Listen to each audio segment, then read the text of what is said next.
Living longer, living healthier, living better than ever before. Welcome to Mountain Pacific's Healthy Living for Life, a weekly series that gives you the information, education, and expert insight you need to become an active participant in today's ever-changing healthcare climate. Here now is today's program host.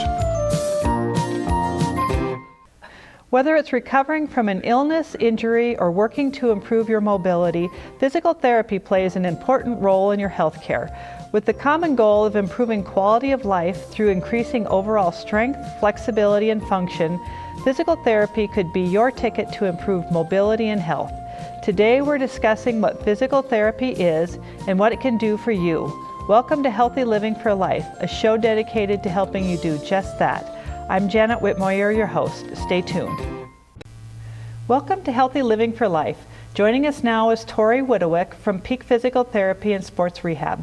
Welcome, Tori, and thanks for being here. Thank you for having me. Sure. So let's start out first by having you tell us what a physical therapist, or sometimes you've heard of them called as a PT, does to help their patients.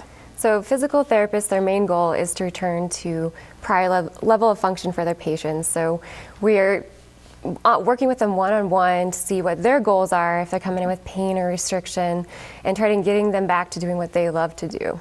Okay, so what are the primary goals for physical therapy when they're working with the patients? You just mentioned pain. Yeah, definitely. Pain is a huge one. Okay. And so usually someone's coming in because they can't do something that they love. Okay. And so getting to know the person one-on-one and understanding what they want to do, and then tailoring a program or a treatment so that they can get back to doing what they want to do. So if it's sitting on a couch watching TV without low back pain, perfect. Then we'll get you back to doing something like that, to hiking a mountain as well.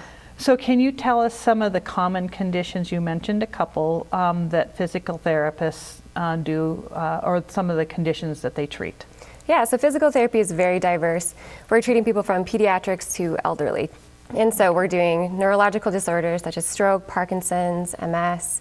We also have a lot of orthopedic dysfunctions that we treat, such as rotator cuff, low back pain, acute and chronic. We can do wound care as well. We can do pelvic floor dysfunctions, incontinence, bowel and bladder. We also do a lot of balance and exercise and strengthening for the general population as well. Concussions and headaches are another big thing that we do. And then vestibular rehab, which is more vertigo, dizziness, lightheadedness with those patients as well. Wow, that's quite a variety of modalities. So can you tell us about some of the more common modalities and how they're used in physical therapy? Yeah, so there's quite a few modalities we can use in our toolbox. We can do a lot of manual therapy techniques. That's what we do predominantly at our facility. A lot of hands-on, soft tissue. You can do mobilization of the joints, some manipulation. You can use, a TENS unit, ultrasound. You can do exercise, stretching. Dry needling is another big thing as well. Okay. With that. So I can imagine that this is quite a long experience or educational journey that you take to become a physical therapist. Can you tell us a little bit about what training you received to become a physical therapist? Yeah, definitely. So there's two different ways you can go in your schooling with physical therapy. You can do a 3+3 program, or you can do a 4-year degree to start out with. The 3+3 is you're going in as a junior of your undergrad, and you take all your prerequisites, you do the interview process, job shadowing hours, and then you get into PT school. So that's a fast track. Okay. Or you can do a 4-year degree and you take your prerequisites and your job shadowing interview, and then you go into PT school, and that's a 3-year program. It's continuous as well. And then you do 4 clinical rotations in your PT schooling that are in different areas of PT, such as acute care, ICU, inpatient, or outpatient, and you kind of get to see what area you want to go to. Then you graduate, and you'd have to take the national board exam, pass that. And then after you do that, you can then go into maybe a residency or a fellowship, which is just another year-long program with a mentor to kind of focus or hone in on skills that you want to do, such as manual therapy, sports, or pediatrics with that as well. Wow, that is very extensive. Yeah. So wonderful. Okay, so when somebody gets referred to a physical therapist, can you walk us through what the process is that they'll go through to begin receiving physical therapy? Yeah, so every clinic has a different way of kind of setting up their initial evaluation, but every PT is going to probably approach it the same way. So you're going to walk in the first day and you're going to tell us your story, and that's the most important thing because you're going to tell me what you can't do. And so from that, I can then think of what am I going to test to see what you're restricted in, what you're limited in, so that you can reach your goals in the future. And so we'll do strength testing, range of motion, maybe some reflexes, check your mobility. Can you get out of a chair? Can you put your shoes on? And we just, from that, we can see where we need to work with our treatment. So we talk to you about how long your duration of treatment will be, and then the outcomes and your goals as well. Okay. So could I come in without being referred from my physician, or is this something that needs to be referred before we can come see a physical therapist? So the state of Montana, and there's pretty much all 50 states, there's some provisions to it, but we have direct access, which means that you can walk in from the street and ask for PT care. Okay. Saying that there are some insurances such as Medicare and Medicaid that you do need a referral from a doctor before you see a PT. Okay. So pretty much check maybe with your insurance to see first. Okay. Definitely. All right. So for a person, a lot of times if they go get PT, they're having some pain. If people are very concerned about coming and getting physical therapy that might cause more pain, what would you have to say to them to reassure or alleviate that concern? Yeah, so I think that's a lot of people get nervous about PT because they think we're going to put you in pain, but our goal is to figure out what is causing your pain and then decrease that. So a good thing is to talk to them about what is the difference between pain versus muscle soreness, and asking them, is it sharp? Is it never going away? Let's talk about that, because there's ways that we can help you and educate you for what you're doing at home. Maybe you're doing something and sitting too long and that's causing your pain. Is there something that we can change with that? So telling them not to be afraid that we may cause some pain to elicit, but we can help you with ways to get rid of that pain as well. Okay. In about the last 30 seconds, I was wondering is when you do exercises with the people, you're usually doing them in your clinic.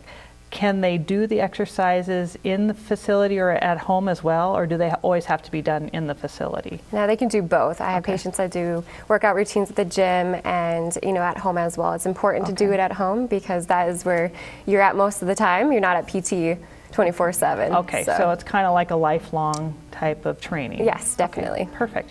All right, well, thanks for that information.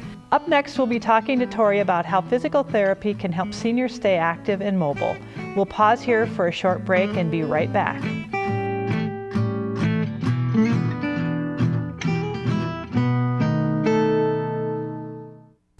Welcome back. We're talking with Tori Widowick, who is a physical therapist at Peak Physical Therapy and Sports Rehab. Thanks again for being with us, Tori. Thank you.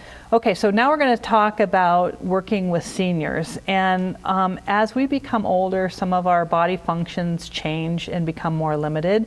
Can you tell us how you work with your senior patients on physical therapy and improving their mobility and such? Yeah, so there's quite a few different things that you can do. Everybody's story is different, what they're coming in with, but if we're going to be general about, elderly population, yes, their reaction time's a little slower, balance. You're working with a lot of fall prevention. You're making them more aware of looking 5 to 10 feet in front of you when you're walking and not looking at your feet. You're making them more aware of the importance of staying physically active in your daily activities as well. So we're challenging with strength and balance and some things that they can do at home as well. So can you tell us a little bit more about some of the modalities that you use with seniors to keep them more mobile?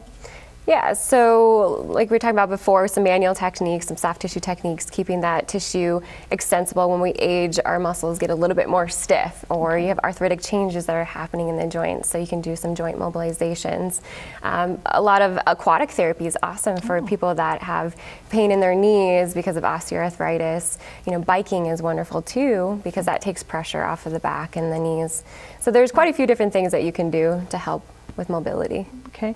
Can you tell us about, on average, how long it takes for a senior citizen who's in physical therapy to start seeing some of the benefits of it?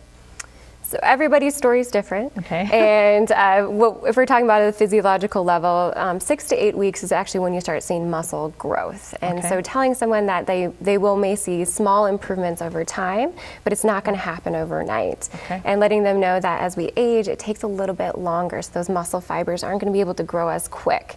So it would take about 6 to 8 weeks for you to start seeing some major changes. And then sometimes it's a little bit longer, 12 to maybe 24 weeks, depending on what you're coming in for. Okay, so I want to hone in specifically on a condition, stroke. Can you tell us a little bit about what you would do and the process for somebody who has had a stroke and coming in for physical therapy? So stroke, depending on which area of the body that we're working with. So someone will have maybe the left arm or the right arm affected and they're not able to use it. So something that you can use is called constraint movement therapy. And what this is where they actually take the affected side and they have to use it and they immobilize the unaffected side. Oh. And when we're doing this is the brain, if we're having an injury to the right side of the brain, it's going to affect the left side of the arm, so it's going to cross over. So what we're trying to do is get the brain to not neglect that side and start learning to re-educate it again so that this person can be functional with their daily activities. Oh, that's awesome. Yeah. Okay, there is another condition that we see a lot as we age, and that's incontinence. And we've heard that physical therapy can be helpful for incontinence. Can you tell us a little bit about what that would entail? Yeah, physical therapy, I don't think we do ourselves justice, but we're movement scientists and muscle scientists about, pelvic floor and those kind of dysfunctions. So what things that we can do is, you can do some pelvic floor strengthening. There's also biofeedback where we use a TENS unit in the pelvic muscles and they have them fire and contract. And we have individuals that have had incontinence for years are able to function throughout their daily activities, which is wonderful. Amazing. With that, so. And then there's another situation as we get older, a lot of times we have memory problems and memory loss. I remembered you talked earlier about physical therapy for that. Can you tell us a little bit more about what that entails? Yeah, there's extensive research right now showing that if you're staying active in your older ages, that you're able to have better reaction time, better memory, and just better function in general. So it's just that keeping yourself sharp, because the brain likes to always be a student learner for life, pretty much. And so keeping your body active keeps the brain moving as well. Okay. And then another condition that we see a lot as we get older, a respiratory issue called chronic obstructive pulmonary disease, or COPD. Is there anything that can be done via physical therapy to help those patients? Definitely. With individuals that have lung disease, you're looking to increase their activity tolerance. You want to get their endurance back up again to move around their house and community. So we have them, work on maybe the bike or just keeping themselves mobile with assisted devices. But we're also working on rib mobility and having deep breathing techniques and helping them with that as well so that they can take care of themselves at home independently. Okay. And then the last thing I wanted to focus on in this segment is pain. I mean, a lot of us have pain at some point in our life. What are some of the specific modalities that you can use to help alleviate pain, especially for the aging population?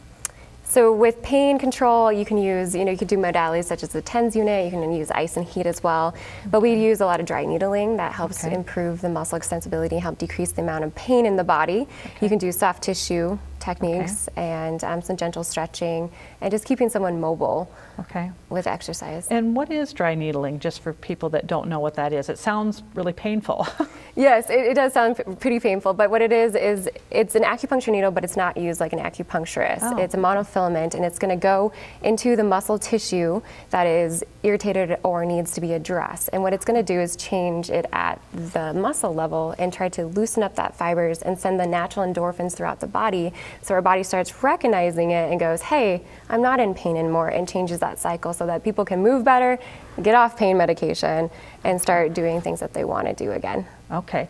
And in the last 30 seconds I have for this segment, can you tell us how physical therapists work with the patient's physicians to incorporate physical therapy into their care?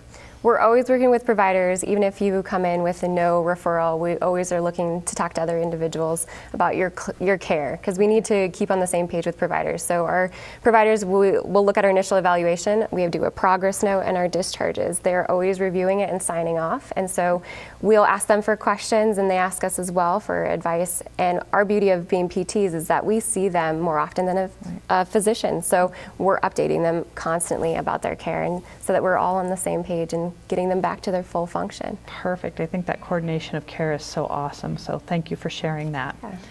Up next, Tori will be providing a demonstration on how physical therapy can benefit balance and mobility in seniors. Stay tuned.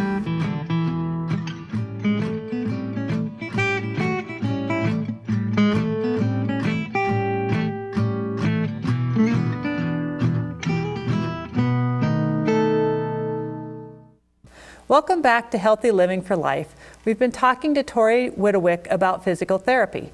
Tori is now going to provide us with a demonstration that includes some methods that can be used to improve balance and mobility. So thank you for doing this, and I will say the show is yours now. All right, so what we're going to do first is what we call a sit to stand. This one is very functional, as we do it all the time. So what you're going to do is put your feet shoulder width apart. You're going to scoot to the edge of your seat, but make sure you're not going to fall off, okay? So you're going to sneak your heels back just a little bit more, okay? What I want you to practice first before you go and do this is what we call hip hinging. So you're going to put one hand here on your chest and the other at your hips. No pain should come from your low back. If you're having pain in your low back, then you're doing something wrong with this one, so then refrain from doing it. But all your motion's coming from your hips, and so you're gonna go nose over toes. And I just want you to practice maybe a couple of those just to get that mobility first. And then when you feel confident in it, I want you to push up through your legs and your heels, and you'll come up to standing here. So perfect. Yay. And now what we're gonna do is we're gonna sit back down, right? So you make sure that your buttock is sticking straight back when you're doing this. You're gonna do slow and controlled. Knees are not coming over toes, and you're keeping that hip hinge. Okay, no plopping in the chair. Yeah, I did that. Sorry, I plopped. That's all right. But that just goes to show that, you need to work on our slow and controlled movements so that we don't injure ourselves. Slow and control. Yes, so that's a really good one to start with. Maybe do 8 to 10 repetitions, maybe 2 sets a day. Okay, perfect. To start with. Okay, so that is called a sit to stand. Sit to stand. You got it. Yep. And so now we're going to talk about a standing exercise, which we call hip abduction and hip extension. So we'll come up to standing. Oh, do I have to do it the right way? Oh, yep, there you go. Yeah. You passed. Oh, good. All right, so we're going to flip the chairs around. So at home, when you are practicing these hip abduction extension, make sure that your medical provider is maybe aware that you're doing this as well, because maybe this is not your thing that you can do just yet. But when you're doing this, make sure your surface is stable and you're using a counter or a chair that doesn't have rolly wheels. All right. Good deal. Okay, so what we're gonna do is give us your best posture. Core is nice and tight. I want you to really focus on that. And you're going to shift one weight over to one of your legs, and then you're gonna bring it out to the side, slow and controlled, and then bringing it back to middle. That slow and controlled is the key. I can see that. You got it. So you want to make sure that muscle is starting to fire and is controlling that motion. So that's abduction. Extension is going to come straight back, and so make sure you're not leaning forward when you're doing this. And then you're keeping your upright posture. These exercises are really good for walking because they're helping with stabilization when we walk. So it's important to have your foundation to be really strong right in here. The next thing you can do is what we call heel raises. So this is where you're going to keep your feet shoulder width apart. And then you're going to come up on your toes and hold for about 2 seconds, and then come back down slow and controlled. There you go. So this one, again, is good for walking as we push off from the ground. It also is great for cardiovascular diseases to help with swelling, to flush that blood back to the heart with that as well. Okay, so the next thing you're going to do is toe raises. And with this one is feet are still going to be in the same position, and you're going to bring your toes straight up towards the ceiling and hold, and bring them back down slow and controlled. This one is really good for those individuals that are tripping a lot, for balance. And these muscles are very small, and they can lose some of that strength as we age. So this is a great one for balance as well. And this one I guess I don't feel I'm moving as much as I was in some of the other ones, but I am actually working the muscles. You got it. great. You should be feeling that around the outside of your lower leg is where you're feeling that. Okay. So those are just some basic strengthening exercises hitting from the hips down to the lower legs to help with mobility, balance, and strength as well. So the next one is balance, which you should actually do balance every single day because the brain needs that muscle memory. So if you can do it when you're brushing your teeth or cooking, make it functional, make it fun, make it not be exercise. So the first thing you're going to do is put your feet close together if you can. So we have a narrow base of support. This makes it a little harder. Again, you're using your counter, your chair. So you can challenge yourself by taking one of your arms and crossing it across your chest. Here we go. And when we do this, if that feels too easy, then you can go ahead and just leave one finger on the counter or chair. If that's too easy, go ahead and cross your arms and then hold your balance that way. If that's still not challenging enough, taking out vision will really challenge your balance. When you're doing this at home, make sure you have a caretaker or a chair behind you just in case you feel like you're going to fall. So then you would close your eyes, and 30 seconds is always a good number to see how your balance is doing. Yeah, I can already tell. All right, so then the next thing you could do for challenging your balance is what we call a tandem stance. And this is with one foot in front of the other. Doesn't matter which foot you're going to choose, just pick one. All right, so already you have a very narrow base of support. So what you're going to do is challenge yourself again. The progression is one arm across the chest. One finger on the chair or counter. And then you're going to come all the way up I can already tell. You should feel all those little muscles in your ankle and feet working. Good. And feel again, like a little wobbler. If this is challenging or not, go ahead and close your eyes with that one too. So that's called tandem stance, and that's a little bit more advanced. So start with the first one and then move yourself up to a tandem stance. The last thing we'll talk about is tandem walking. And this is something you can use around your counter, your table, in your house. But what you're going to do is that same tandem stance, what you'll turn around and you'll do heel to toe walking. And I'll you can do that one all the way around. Awesome. And you can do it with no support, or you can do it with support, depending on your higher level of function and where you're targeting with that one. Tori, I have one question to ask you. If somebody is doing these exercises and they're feeling pain, what should they do?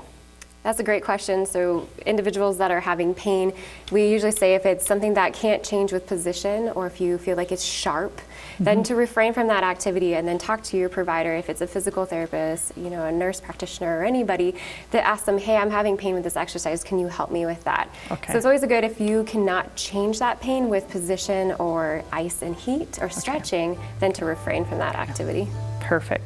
Tori, I want to thank you for sharing your expertise and your knowledge and your patience with teaching me, these modalities. I'm sure it's going to help a lot of people. I hope our viewers at home enjoyed our show. See you next week. In the meantime, stay fit, stay well, and stay healthy for life with Healthy Living for Life.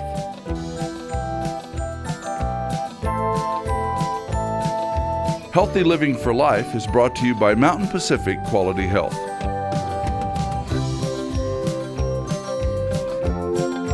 We'd love to hear from you. If you have suggestions for future programs, visit our website at mpqhf.org or call us at 406-443-4020. You can also catch us on YouTube by visiting our website and clicking on the YouTube icon. Special thanks to Fire Tower Coffee House and Roasters. Production facilities provided by Video Express Productions.